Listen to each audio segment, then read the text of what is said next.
Online business is perfect for women. Let's dive into some ideas that combine flexibility and creativity, and my favorite one is at the end. First off, create one brand account for TikTok, Instagram, YouTube Shorts, and Pinterest. Multiple niches, one unified theme.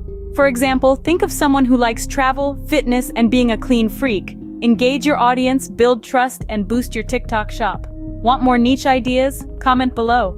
Have you ever heard of UGC, user-generated content? If you don't want to post your face, then show your hands or hire a Fiverr freelancer.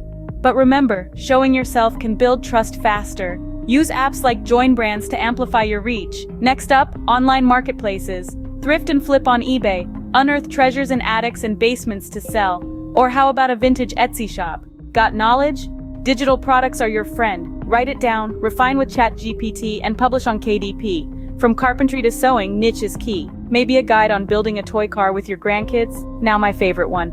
Harness AI for content creation. Marketing content, kid hacks, business motivation, family travel tips, children's stories, and meal plans. This video, crafted with AI in under 10 minutes. Ready to boss up your business game? Hit follow and we'll do this together.